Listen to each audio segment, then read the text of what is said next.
Partindo agora para o MXRF, fundo imobiliário, que eu vejo que a maior parte das pessoas aqui no Brasil que investem em fundo imobiliário tem algumas cotinhas, pelo menos, de fundo de MXRF na carteira, ou em algum momento já compraram MXRF. Já teve, né? Comenta aí se você investe em MXRF11. Acaba sendo aquele fundo imobiliário base 10, e um dos primeiros que se tornaram base 10, né? Então vejo que tem muito investidor que fala, fui lá, recebi meu dividendo, sobrou 10 reais, fui lá e comprei um MXRF. Comenta aí se já aconteceu com você também. E acaba sendo um fundo imobiliário que em grande parte do tempo é negociado acima do valor patrimonial. Eu vejo que pode ser uma parte por ser base 10, as pessoas conseguem comprar com pouco dinheiro. Muitos vídeos no YouTube também, né, Renan? Falando sobre MXRF, que você vai lá, compra uma cota, 10 reais, recebe dividendo no mês seguinte. É um fundo de papel, e por ser um fundo de papel, acaba tendo um dividend yield mais alto também. E nós podemos ver aqui, que o MXRF está sendo negociado a R$10,01 e já chegou a ser negociado abaixo dos R$10. Vocês podem ver aqui, 9,91, 9,95, e algo que não acontecia há bastante tempo. Vamos até puxar aqui nos últimos 5 anos, Obviamente tiveram momentos aqui na 2022 que a inflação ainda estava muito alta, o Banco Central subindo a taxa de juros, e se nós formos puxar aqui, do topo, que eu até lembro que estava por aqui, até agora nós estamos com uma queda aí de 2,90, quase 3%. Quase 3%, mas se a gente for puxar aqui quando ele estava mais para baixo, teve uma queda aí de...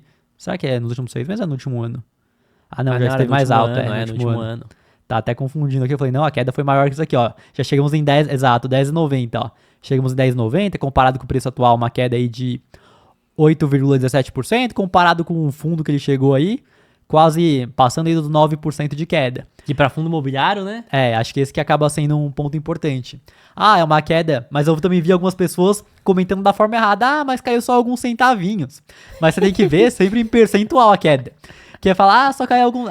vamos supor que o MXRF só caiu R$3. Mas imagina, se cai R$3 é 30% de queda.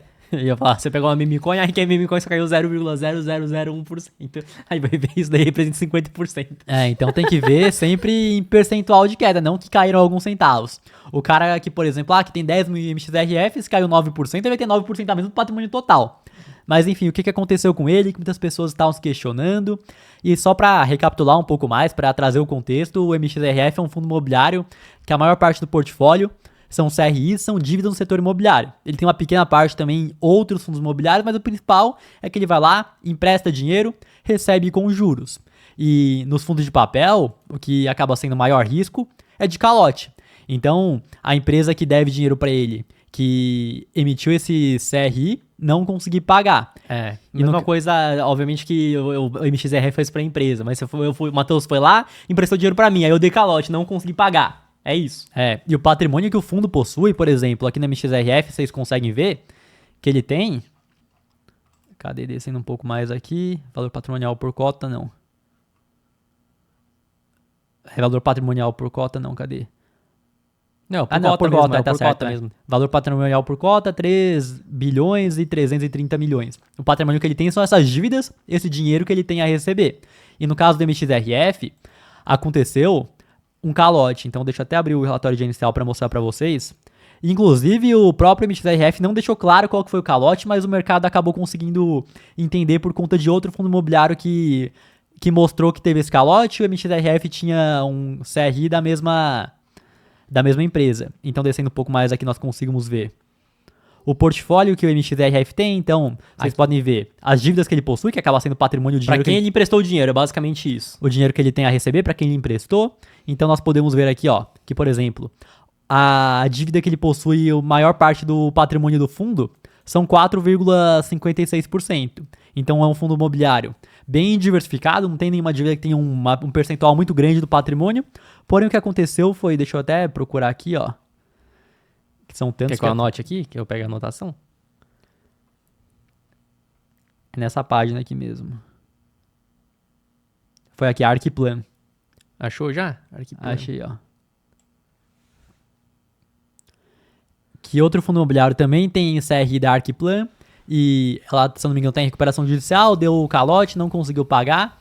E no caso do VGHF ele falou quem foi, no caso da MXRF não falou, mas aí ficou claro que foi ela. Mas vocês podem ver também que ela representa do patrimônio do MXRF. É esse aqui mesmo? Porcentagem do PL. É aqui, representa 0,5% do patrimônio que ele possui.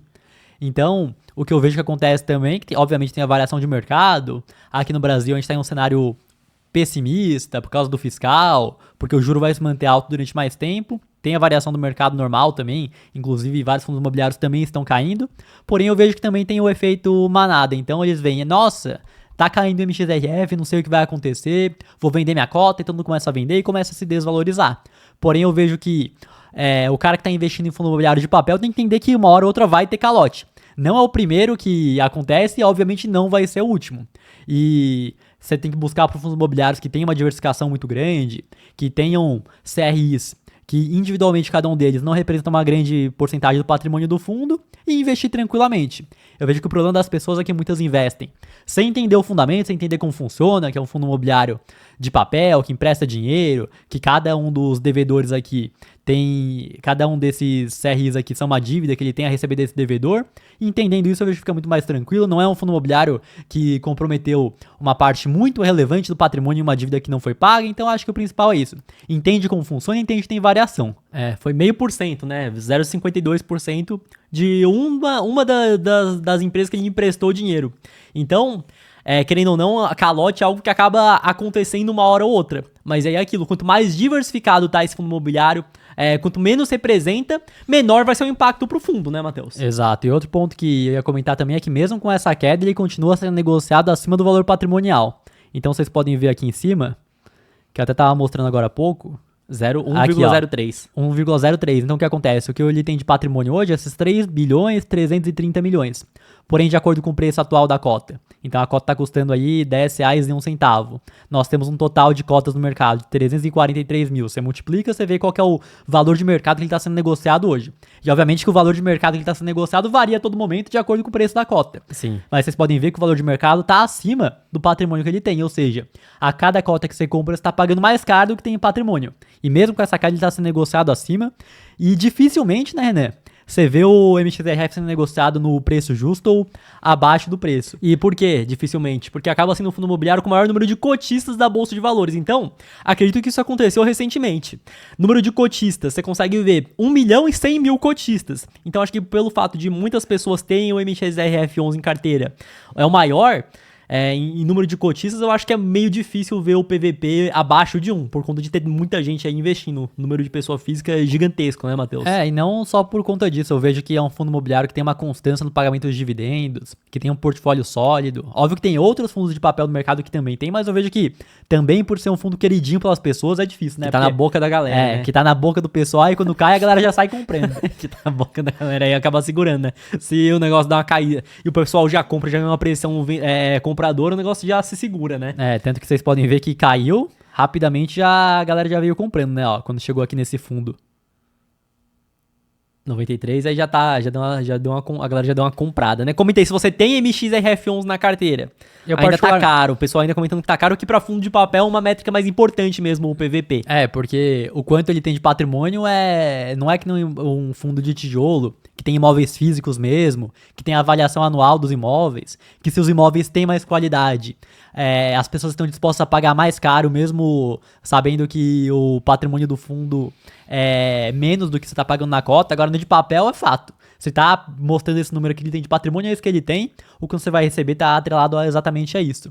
E no caso dos fundos de papel, eu vejo que, obviamente, ele tem um portfólio sólido, bem diversificado, mas eu prefiro buscar por fundos imobiliários de papel com qualidade também, que estejam negociando mais barato. O DinMax é a assinatura premium, nosso aplicativo DinAI, onde você consegue receber relatórios toda semana falando sobre as empresas, fundos imobiliários. E agora, novidade, estamos com vídeos também falando sobre o mercado financeiro para você conseguir investir melhor através do DinMax. Fora isso, temos também cotação, preço teto das ações, fundos imobiliários, para você conseguir pagar mais barato. E tudo isso por um preço absurdamente baixo. R$ 10,80 por mês no plano anual. Vai subir em breve, então assine aí o DinMax para acompanhar tudo isso.